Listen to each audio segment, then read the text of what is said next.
it's now my great pleasure to introduce Holly Putnam. So Dr. Holly Putnam is a 2003 graduate of the Ohio State University, which I visited earlier this year. It's gorgeous and huge. Everything over there is huge.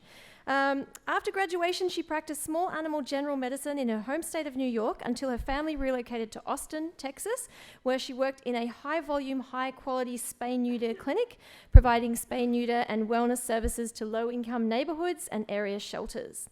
It was during that time that Holly was able to see firsthand the challenges that shelters face in providing care to homeless animals. This experience sparked a passion for shelter and community medicine, which she has now dedicated her career to. Holly worked as a faculty instructor for the shelter medicine program at Cornell University's College of Veterinary Medicine for 4 years before beginning her current role as Chief Medical Officer for Emancipet. She's delighted to have the opportunity to care for animals from underserved communities, as well as act as a resource for shelters and their staff. Holly is a current member and former board member and secretary for the Association of Shelter Veterinarians. She recently relocated her family of one husband, 2 daughters, 1 dog, 7 cats, and 1, I'm super jealous, potbelly pig, from Trumansburg, New York to Texas, so no small undertaking. Thank you very much. Thank you. Thank you. Can everybody hear me okay in the back? Are you you can hear? Okay, wonderful. Well, I just wanted to say thank you so much for having me here. I'm so excited. I brought my whole family to Australia with me, so my husband and my 2 girls, and I was telling the workshop yesterday that we have just been in awe of Australia since we got here. And then last night we went on a tour to go see the glowworms up in, I think it's, is it called Springbrook National Park? But it was just beautiful. We took a nighttime tour through the rainforest and saw the glowworms and saw kangaroos. So if you haven't gone, you should really check that out. It's just a treasure for sure. So now I want to tell you about another treasure, which is Spayathon for Puerto Rico.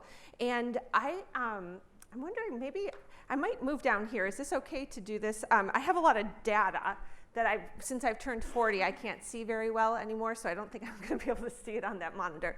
But let me grab my clicker here. Sorry.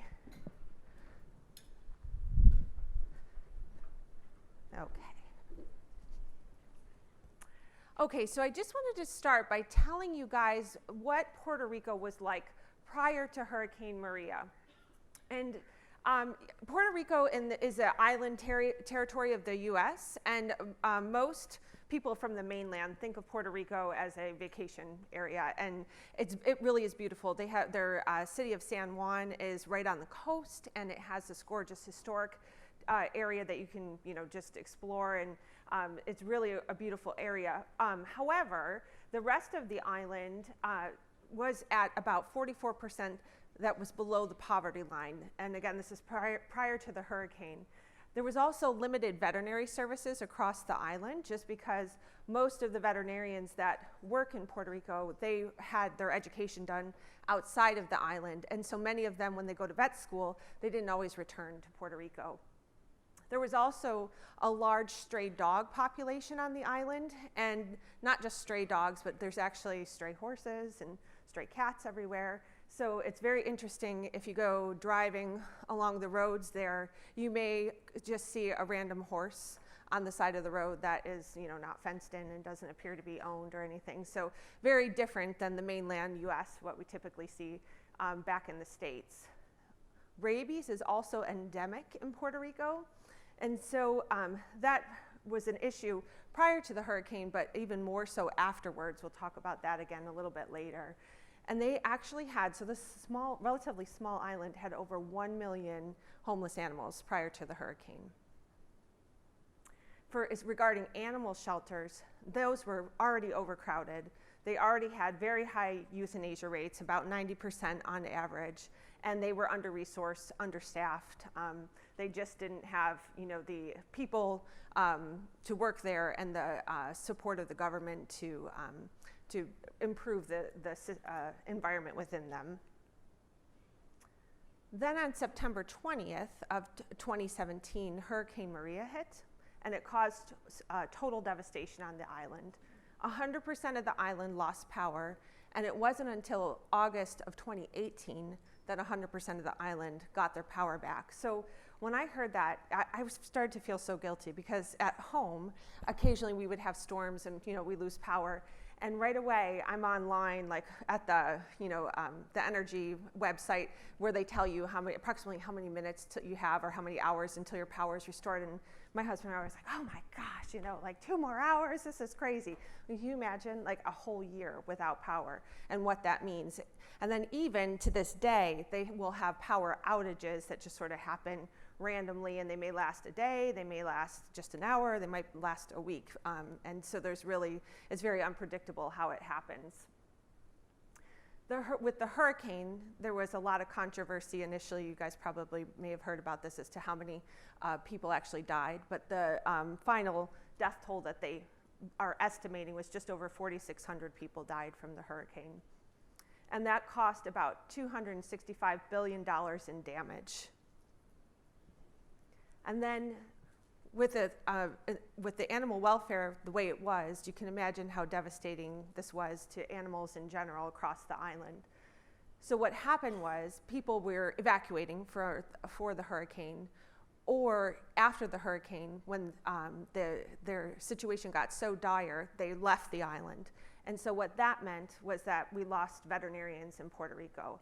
And so there was only one veterinarian to about 17,000 people. So that was, you can just imagine how overwhelmed they must have been.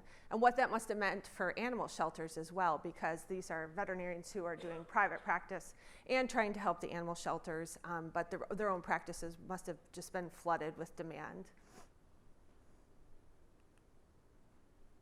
So then we have, back at home, the Humane Society of the United States, which is an organization that is meant to protect animals. And they do both rescue and direct care. They focus on cruelty cases and disaster response. So once the hurricane hit, I'll refer to them as HSUS, went over to Puerto Rico and just assessed the situation.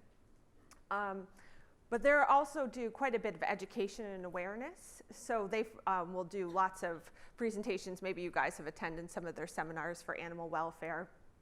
And they also will go out into the community to educate members as well. And then I thought this was interesting. I didn't realize this. They do some more innovative work. So they were recently teaching culinary professionals to utilize more plant-based methods of cooking. So I was like, I don't know of another animal welfare organization that thought to do that, but that seemed like a kind of a neat idea. And then they're also big into law and corporate policy. So they advocate for changes to benefit the protection of animals. So this lovely woman here, her name is Tara Lawler, and she is a senior director for companion animal strategic campaigns.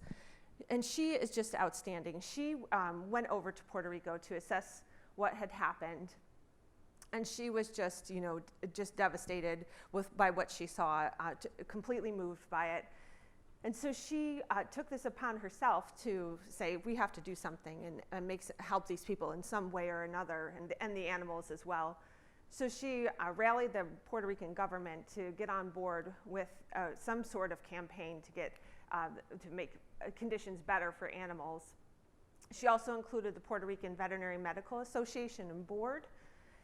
And somehow she got funders as well, so I'll tell you a little bit about that and participants. And so she had said, we're going to do this grand idea of Spayathon.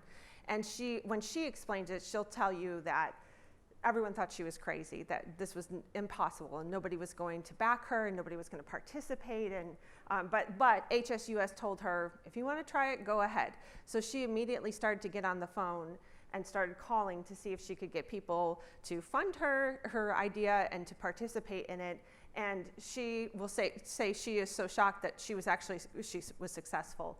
So she is just an outstanding individual, and I am in such awe of her. She's a single mom of 2 kindergarten twins, and she does all this work, this fantastic work. So she is just amazing. We're so lucky to have her as our leader for Spayathon. I hope you all get to meet her someday. So she set up some goals for Spayathon initially, and the initial goal was to provide free preventive care for 25,000 dogs and cats on the island. So this was going to be spay, neuter, core vaccination, and parasite preventives. And then she also, so when we talk about spay neuter, even back on the mainland, we're always, and really with anything we're doing with programs to help animal shelters, like transport programs, things like that. You can do that, but you also want to address the problem at home, the source of where these animals are coming from, and in this case, the source of, what is happening where these animals are not getting care at home in Puerto Rico outside of Spayathon. So she wanted to increase the capacity of existing veterinary workforce in Puerto Rico.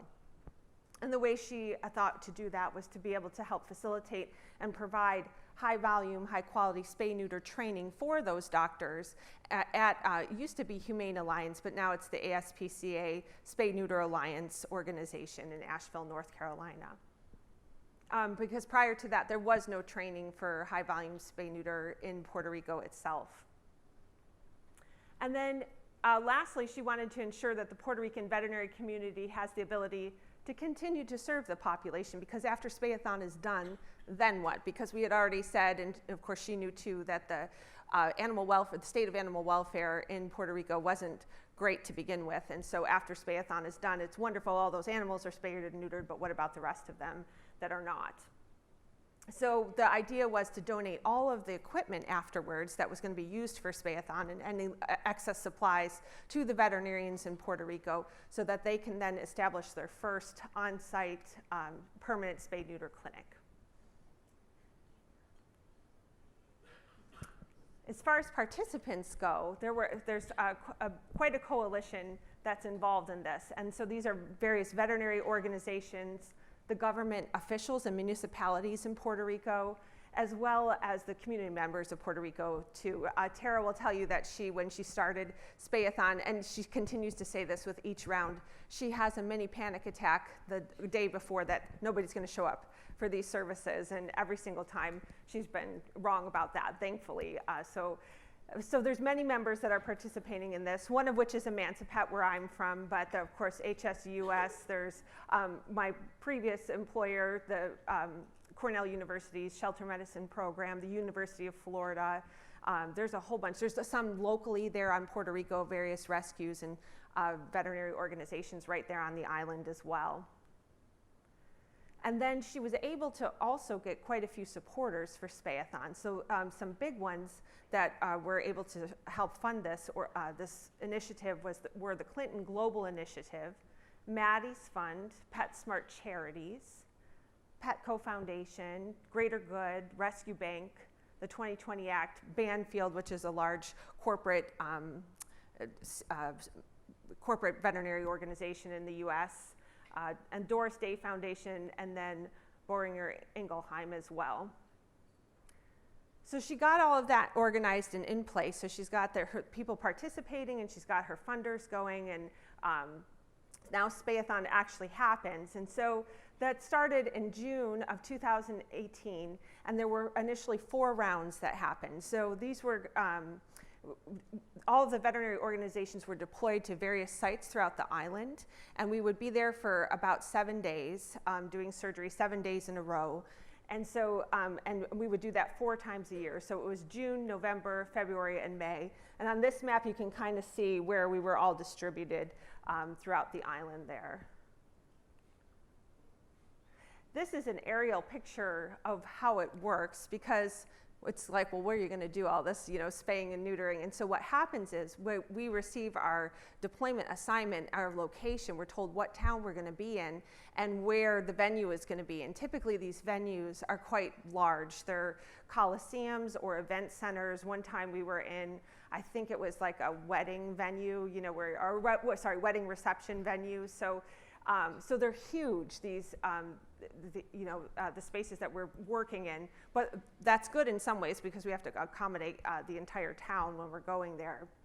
So for the first round, we had this is all of the organizations, we had over 5,000 animals, and you can see that with each round, those numbers increased, so that the last round we were doing over 8,600 animals, which was a total of I can't even see that, a little bit over 3,400, 34,000 animals, which, if you remember, initially the goal was 25,000 animals, so it exceeded the initial expectations. So that was really exciting.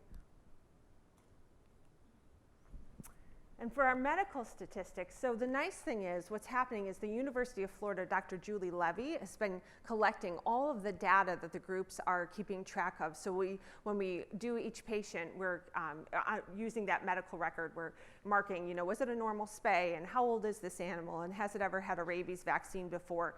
All of that from all of the groups are being submitted to Dr. Levy, who is organizing and analyzing this data, and she's going to be publishing a paper on the outcome of this. But these are her initial data points for what she's been seeing.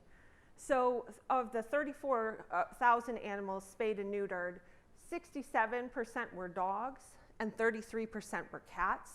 The majority of those were female, 66%, 34% were male. So that was good to see more females than males. Almost 60% of the patients had never been to a veterinarian before. So we were all thought that was pretty significant to be able to provide some access to veterinary care to these animals. And then 66% of animals 5 months of age and older had never been vaccinated for rabies. And again, remember, this is an island where rabies is endemic. And so that is a huge number of animals that are at risk for contracting rabies, which of course then is a public health risk as well. Almost 39% of females over 11 months of age had already had at least one litter. So this was really significant too, because of course with every female spayed, she's not going to be able to produce any more babies, and therefore we're eliminating future litters from happening. 700 females total were pregnant at the time of spaying, and about 170 had pyometra. And for those of you who don't know, pyometra is a severe life-threatening infection of the uterus. Almost 600 cases of cryptorchidism were noted as well, and that's where one or both testicles haven't descended. And the reason that's important is because if it's an abdominal testicle, it's more likely to turn into a cancerous tumor with age. So it's important to take care of that condition. And considering all of that, we only had a 0.001 mortality rate. So out of all of those animals that were done, hardly any of them died, which was absolutely amazing. So all of the groups were really participating in practicing very high quality medicine in a high volume nature. Okay. I want to show you a little video here. So this is just a time-lapse video of what Spayathon looked like for Emancipet during round 3. And it looks like chaos, but it's controlled chaos. It's really such a rewarding experience. We have a huge team that goes along that I'm going to tell you about in a little bit later. But one of our doctors who volunteered with us, she set her camera up high to a higher vantage point, and I think this was over a 2-hour time frame that everybody was just working. And it's just go, go, go the entire time. What we do is we started at 6 a.m. in the morning, so clients, our community members would start to line up at midnight that morning for services, and they would wait until the doors open at 6 a.m. Our team actually arrived around 5:45, and our goal was to get our first patient to surgery by 6:30. And so we're doing surgery at 6:30 in the morning until all of them are done. And on average, we were done about like 3:30 every afternoon. And the last patient would go home no later than 6:30. So Spayathon was such a success, and we had such community support. Well, actually, let me back up about that. That was interesting. So as far as getting support from the community, there was a little bit of pushback that Tara had gotten initially from some community members, and some government officials got pushback because some of the community members who, I don't know if they just didn't have animals or didn't see the value in them, but what they would argue is we still have such a humanitarian crisis happening on this island, and now money and effort is being put into animals, and what about all of the people that still need help on the island? So the first lady at the time, she was one of the biggest spokesperson for Spayathon, and they protested in front of her house. They put out thousands of shoes on her front yard because she had dedicated time and money to Spayathon, and there was also a simultaneous effort to provide shoes to children and adults as well who needed it. And so in protest, somebody or several people decided to, just make a statement in front of her front lawn. So she initially there was a little bit of pushback, but as I mentioned, the community then most of them jumped on board, and we would have, we would do about 200 animals each day, but we had to turn away at least 100 every day because we just didn't have the capacity to do it. So that shows you how many people were coming for Spayathon, lining up and waiting hours and hours for these services. So there was quite a demand for it.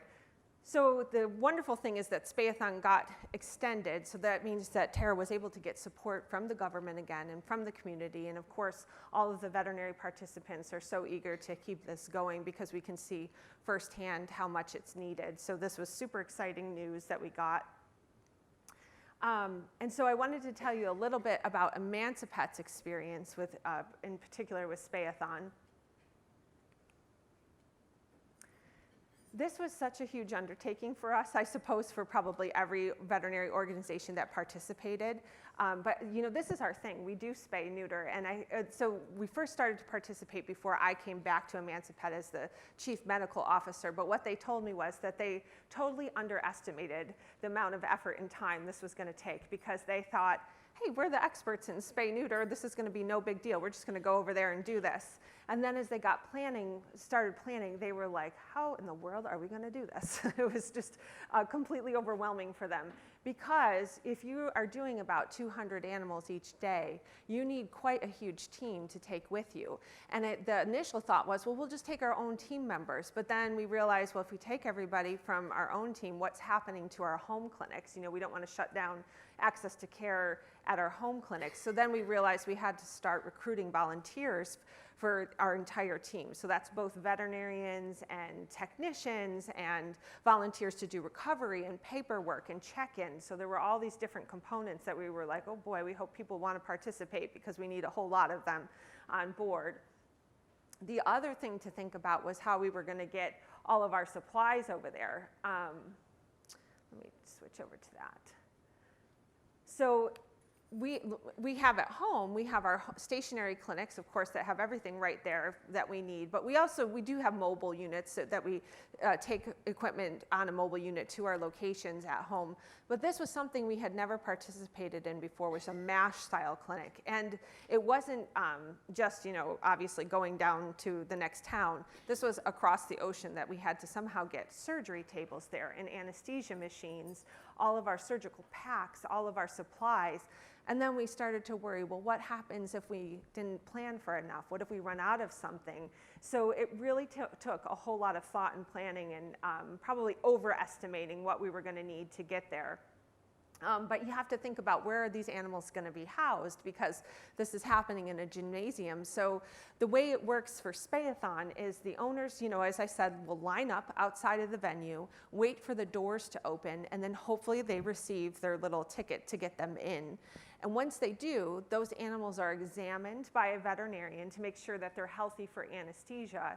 And then the animal's taken from the owner, but the owner doesn't leave the site. The owner stays and waits. So that's very different than our spay-neuter clinics that happen in the US. And then the animal is processed, they're given a sedative, and then they go through surgery and recovery. And it's in a recovery, we call it recovery 2-3, when after they're awake enough to stand up, then they are reunited with their owner, who stays with them for another hour or so until the animal is discharged.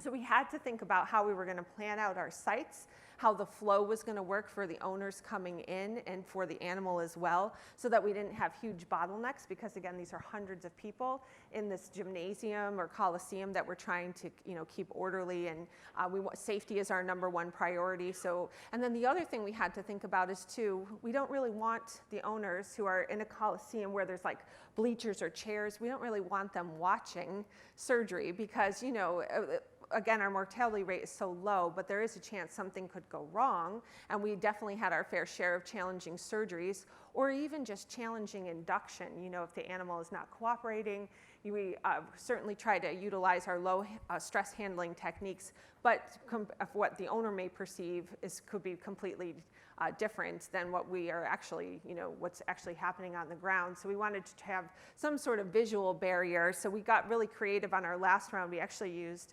gymnasium mats and stood them up and created a barrier around the surgery site so that the owners couldn't see. But it really has challenged us to be creative in these on these sites, and it's been a unique challenge. It takes a team to do it too, because it's definitely not put just on me, thank God.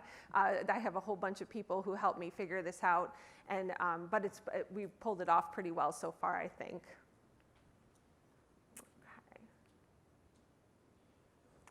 So again, the logistics and considerations. So we have this big team of people going from the US, and we have to figure out how are we going to get them over there? Where are they going to stay? What about safety concerns and food and things like that?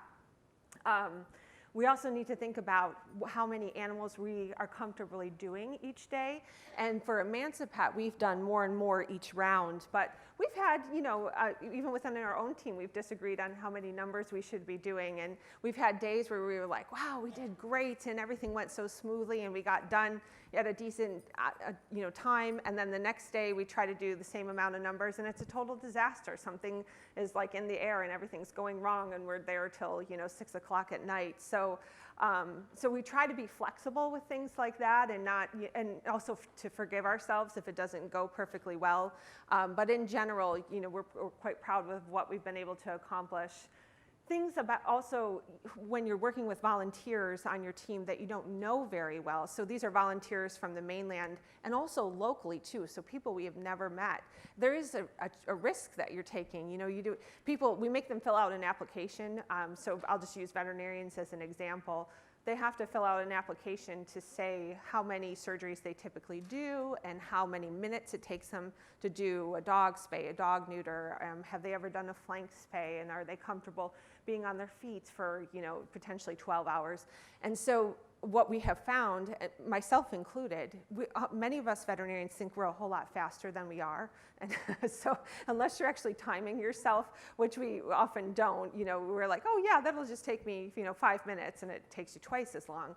So it is hard to judge on paper how it's going to go. And then we have very rarely, I'd say most of the time, people, as far as their personalities and how they've worked with the other team members, it's gone very well. But we have had a few where we thought, okay, we're probably not going to ask this person back again because they complained the entire time, or they had some major issues going on. So there is a risk. You're dependent on people that you have never met. And then locally as well, what we find for volunteers is everybody in the community wants to help. And so that's tricky too, to try to find jobs for them, because these are people who maybe they have veterinary background, maybe they don't, most of them don't, but somehow they want to help. And so you have to be able to find them things to do and train them to do it. And then there's the language barrier as well. So a lot of people in Puerto Rico, English is their second language if they speak it at all. So that can be quite challenging. So we try to bring along bilingual people with us too. And I just want to play this for you.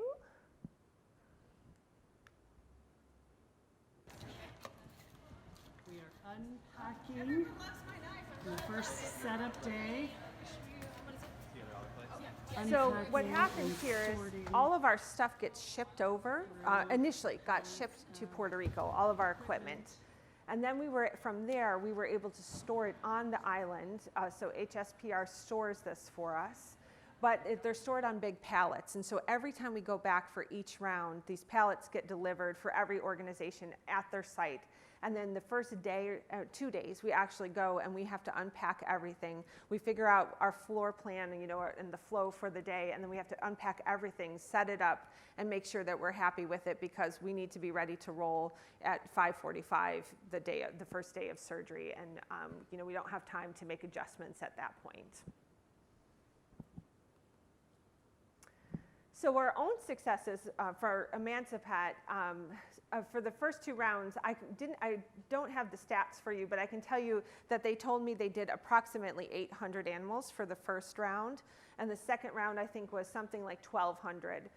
And then the third round we went up to 1,400, and last round we broke our record again at 1,500. So each time we're getting more and more efficient, and our goals are getting bigger and bigger. This round we're hoping to do 1,600. So we have to do at least 200 animals each day, and we may do 200 animals one day and 250 the next day. So we just try to be flexible and see how everybody's feeling and how things are going. The other successes of participating in Emancipet included, now we have these wonderful partnerships with organizations that maybe we knew them a little bit before, but now we know them quite well. So the individuals that make up those organizations, which has been really, really nice to get to know everybody and be able to work collaboratively on something so important as such as Spayathon. We've also really got to know veterinarians and shelter staff members right on the island, which has been pretty impressive. They're the most dedicated group of people, and they'll actually tell you that they are grateful that the hurricane came through, because it initiated this Spayathon and this movement to better animal welfare, because prior they had nothing. They had no resources. They'll tell you nobody cared, so I think they are just so grateful to be here, or for us to be participating in this. And this also includes government officials too. I wasn't sure what to expect when I first started to participate in Spayathon, but the local mayors, it's almost like a competition for them to see, because the towns will put in bids to have a group come and do Spayathon, and so if they get selected, it's like they won, and then they do this really cute ceremony. So far each one is done at the end of the Spayathon. The mayor will come and he gives a little speech in Spanish, so I have no idea what he's saying, but he seems to be very grateful. He gives everybody a medal and like a flower at the end. So I have several medals, and I don't have any ribbons, or, well, I used to ride horses and show, so I do have ribbons for that, but nothing more than that as far as awards go. So I'm pretty proud of those medals, which is really awesome. And then we've met local, as I said, local veterinarians and community members too. The other cool thing that we've started to see on the island is we have our Emancipet t-shirts that we give away. We have bandanas for dogs and or collars that have Emancipet on there. And when we go to the local grocery store, we have actually seen community members that either have something, like they have an Emancipet something. And all of the organizations have said have seen the same thing. So I think that's really cool that they're so supportive of us coming in. I just wanted to show you this video of us doing surgery. I'll hit play here so you can get an idea. Hi everybody, this is Dr. Putnam. I'm the Chief Medical Officer for Emancipet, and as you can see behind me, we're here in beautiful Mocha, Puerto Rico for Spayathon, where we're doing spay, neuter, and vaccinations for about 200 animals today. We're off to a fantastic start. We've already done over 100 animals, and we've got about 100 to go. We have an amazing team of technicians and veterinarians from around the country and locally here in Puerto Rico who come to join us, and we're so grateful for that. So this is surgery happening behind me, and then over here we have recovery going on as well, and everything is going so smoothly, and we are just so pleased to be here today. And I realize that can look like, as I mentioned earlier, total chaos, but it really is an organized chaos, and it's such a rewarding experience, and the people are so dedicated. So the volunteers that come locally, they come every day for 7 days in a row, and some of them drive over an hour to do that. And so we're so appreciative, and I'm just so impressed with them. And I always, every time we start, I get nervous with volunteers who you maybe have never come and worked for veterinary practice before, veterinary clinic, because I'm like, oh man, this is, you know, this is serious work we're doing, and it's a really steep learning curve for them. And every single one of them impresses me how quickly they catch on and their ability to do it. And then they're hooked. There were that gentleman, I don't know if you can see him on the left side there, his name is Jose. He came, and the very first round, he is a young guy. He's only like in his 20s. And he's like, I want to be a veterinarian someday. So we said, okay, you then are going to be one of our scrub technicians. And we taught him how to surgically scrub and prep animals for each surgery. But part of that for us involves anesthetic monitoring. So we'll have monitors on each animal, and if it starts alarming, he's one of the people that needs to, you know, find out what's going on. He'll work with one of the veterinarians to do that, but he also will turn the animals off of anesthesia and bring them down to recovery. He administers the vaccinations and fills out our records for us. And he just now is applying to veterinary school, and I just wrote him a recommendation a few days ago to go. So he keeps coming round after round, and that is such a wonderful feeling that we're helping to facilitate, you know, his career professionally. And honestly, he's been so fantastic that as much as I want him to go to vet school, it's like I don't want him to go, because then he's not going to come to Spayathon and we won't have him there, you know. So so it's been great, and he's actually one of 4 pre-veterinary students that have been doing this each round with us, which is a really cool experience. Okay. Let's see, so Emancipet's residual successes include greater support within our own communities. So we started telling people in Austin and Philadelphia and Houston what we've been doing, and they have just been, they think this is wonderful. So that means more funding, more general support for Emancipet, which has been fantastic. Our team members within Emancipet themselves, we kind of make this like a reward that you're able to come. So we even make our own team members apply for it, because we can't take everybody, but we have a whole lot of interest in it, and people get so excited when they can come. And we've seen people, our own team members, just flourish, you know, when they're maybe seem like they're getting a little bit bored at home. They come to Spayathon, and this is now something that they can embrace and be excited about again. Okay. And then, as I mentioned, there was networking opportunities. So I have one more video that I just want you to see. Oh. This is Camila. She's 3 years old. She likes to play a lot, and she likes to sleep a lot too. She snores at night. She took time to wake up, but she's just all ready to go home and have fun. Headed over to Vieques, but it looks like it's raining pretty hard, so we may end up trying to make our way to your cable.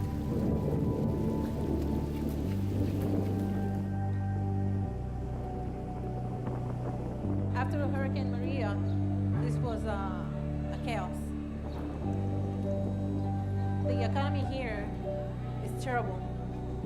People had to go to the States to find jobs. It was really difficult for people to fly their animals out if they had to evacuate. A lot of them didn't have choices.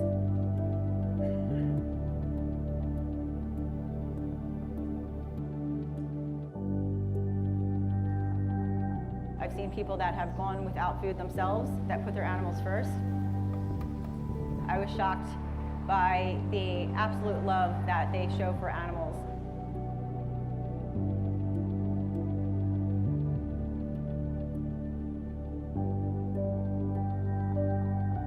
It was devastating seeing so many dogs and cats without food, without shelter. You know, it's like a kid. For me, a dog is a kid. And when you see so many dogs out there that they don't have any families, so I'm sorry.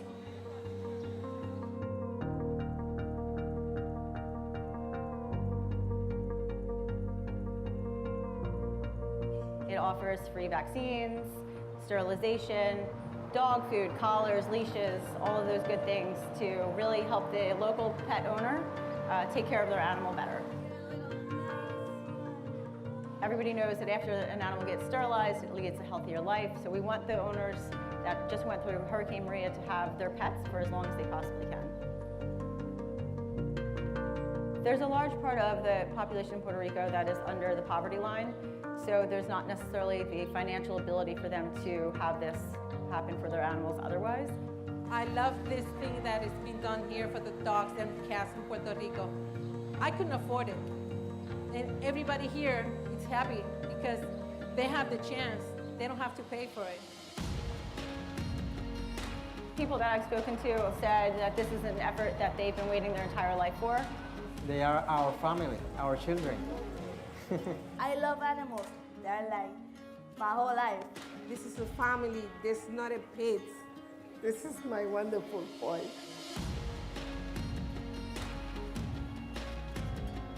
The governor and the First Lady of Puerto Rico are really the impetus behind this effort, and it's really part of their legacy. Our society can only be evaluated as well as we treat animals. I hope that this is an example for every part of the United States and the world also to emulate. I am confident that will benefit our society greatly.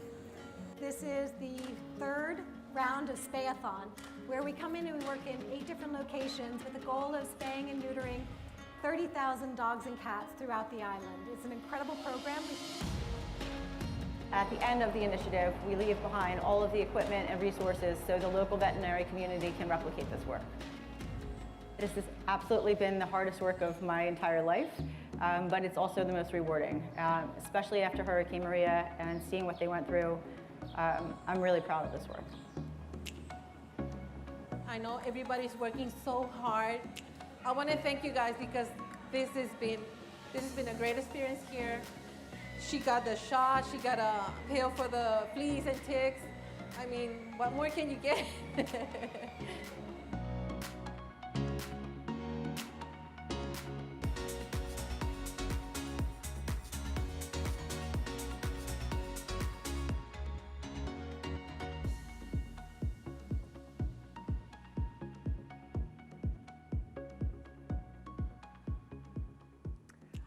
One more thing I just wanted to say quickly for any veterinarians in the room. Emancipet still needs veterinary volunteers for our next round coming up, which is October 30th through November 9th. And so if you're interested, maybe come and find me and I can tell you more about that. But thank you so much.